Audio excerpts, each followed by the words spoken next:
Jadi standar penyusunan berkas teman-teman harus tahu. Dan yang urutan pertama, urutan kedua, ketiga sampai seterusnya itu apa-apa yang harus teman-teman susun.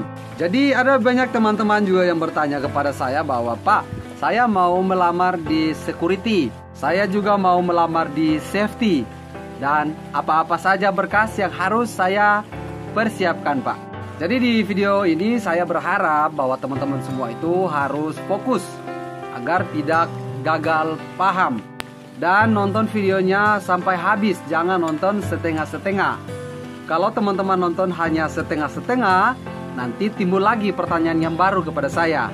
Tapi sebelumnya, bagi teman-teman yang belum subscribe ke channel YouTube saya, bisa minta bantuannya untuk subscribe. Saya doakan yang subscribe channel saya, urusannya dipermudah dan cepat dipanggil oleh perusahaan di mana saja yang teman-teman masukkan lamarannya. Amin.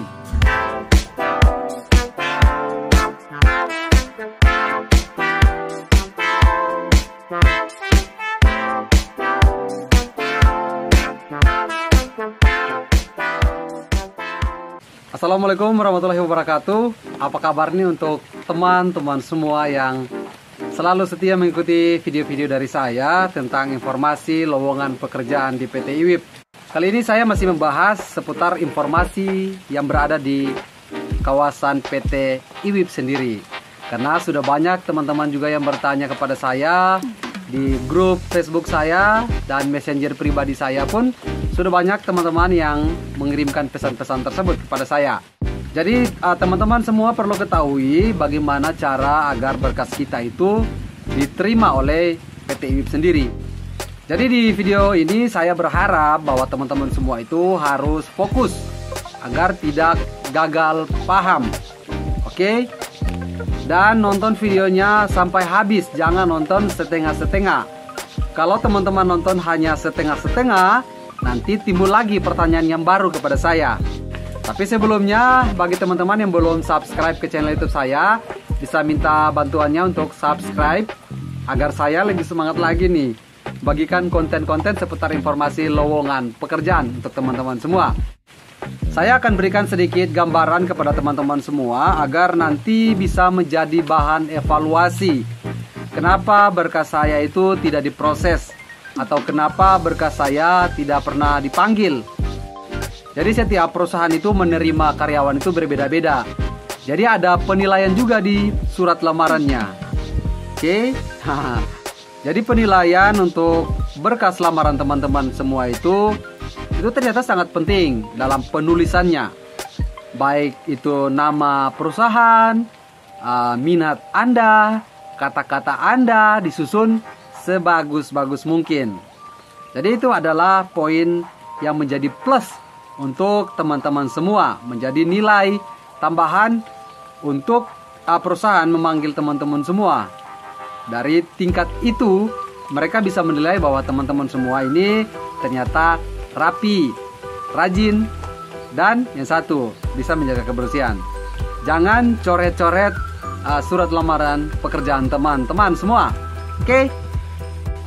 Jadi kalau teman-teman semua sudah membuat surat lamarannya, yang perlu teman-teman ketahui dulu adalah cara menyusun berkasnya.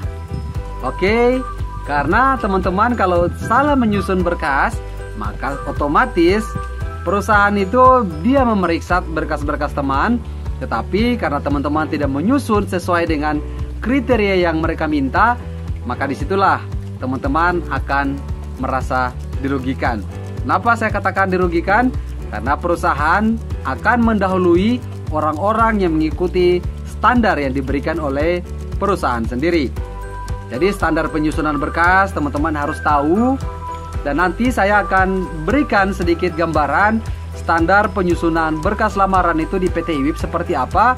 Dan yang urutan pertama, urutan kedua, ketiga sampai seterusnya itu apa-apa yang harus teman-teman susun.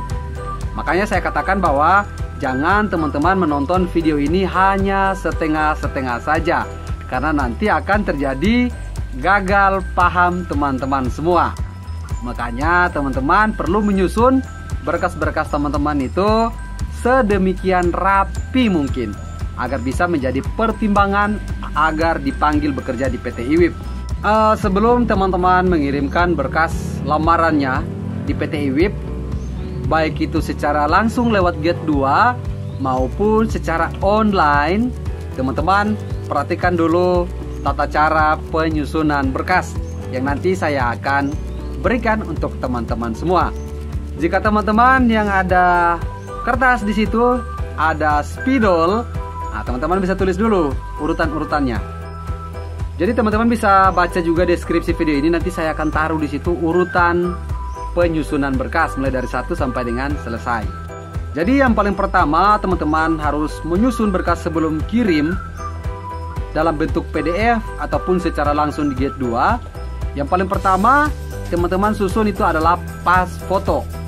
Oke teman-teman, pas foto itu harus diurutkan yang paling pertama. Dan urutan yang kedua adalah KTP teman-teman semua. Oke, KTP.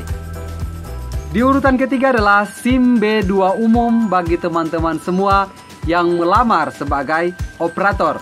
Operator DT, operator EXA, operator trailer, operator Dutro, operator apa saja berkaitan dengan operator wajib memiliki SIM B2 umum.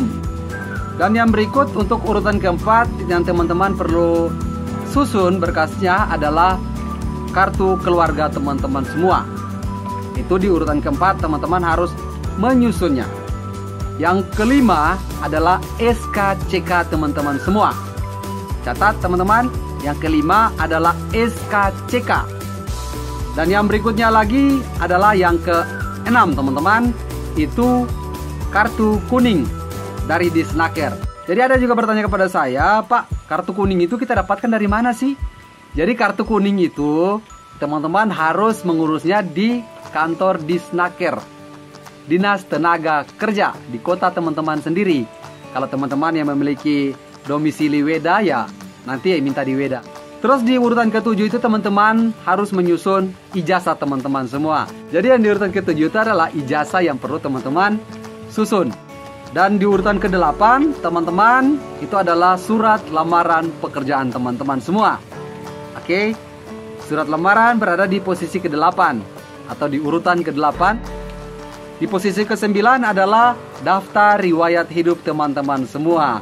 Karena dari daftar riwayat hiduplah teman-teman bisa dilihat dan menjadi nilai plus sendiri atau jadi pertimbangan sendiri oleh perusahaan.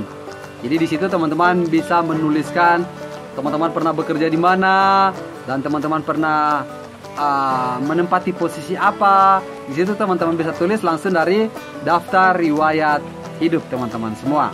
Dan yang berikut adalah nomor 10. Teman-teman bisa lampirkan berkas-berkas pendukung teman-teman semua, baik itu sertifikat. Jadi mungkin kemarin teman-teman ada mengikuti pelatihan apa? Contohnya pelatihan pengelasan, atau pelatihan EXA, atau pelatihan apa saja yang teman-teman pernah ikuti. Di nomor 10 itu adalah selipkan berkas-berkas teman-teman semua. Itu untuk nomor 10 urutan penyusunan berkas di PT IWIP.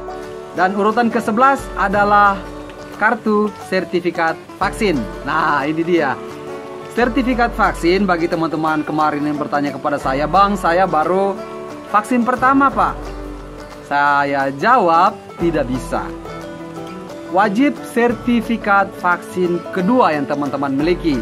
Kalau sertifikat baru pertama kali, teman-teman mohon maaf, berkasnya ditolak. Baik itu secara langsung di Gate 2 maupun secara online, berkas teman-teman akan ditolak. Jadi wajib sertifikat vaksin kedua. Jadi ada banyak teman-teman juga yang bertanya kepada saya bahwa, Pak, saya mau melamar di security, saya juga mau melamar di klinik, saya juga mau melamar di safety, dan apa-apa saja berkas yang harus saya persiapkan, Pak. Oke, jadi kalau melamar di PT IWIP itu, bagi teman-teman yang sudah simak dari 1 sampai dengan 10 tadi, poin-poin itu teman-teman pakai. Semua teman-teman pakai. Tetapi kalau untuk security sendiri, teman-teman harus membuktikan bahwa teman-teman itu adalah security.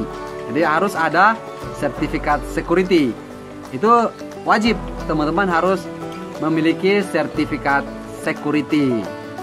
Jadi kalau untuk klinik juga teman-teman bisa masukkan berkasnya untuk tenaga klinik atau tenaga kesehatan di bagian klinik Weda Bayi. Karena PT IWIP ini membuka lamaran setiap hari Senin sampai dengan Sabtu. Jadi di mana saja yang teman-teman merasa bahwa teman-teman memiliki keahlian ini, maka teman-teman silakan mendaftar. Jadi kalau teman-teman tadi yang mau mendaftar di klinik, oke, di klinik juga teman-teman harus punya sertifikat-sertifikat yang diminta oleh PT IWIP. Jadi saya rasa kalau untuk tenaga kerja di klinik itu teman-teman harus memiliki pengalaman kerja minimal 1 tahun bekerja di bidang yang teman-teman minati. Mungkin untuk sertifikat teman-teman semua dari radiologi, ada dari farmasi, ada dari mana saja, pasti itu harus teman-teman siapkan. Jadi bagi teman-teman semua yang mungkin mau masuk ke klinik itu harus persiapkan mungkin ada berkas-berkas tambahan yang diminta oleh PT IWIP sendiri. Misalkan teman-teman pernah bekerja selama 1 tahun, itu lebih bagus lagi karena memiliki pengalaman pekerjaan di bidang yang teman-teman minati di klinik.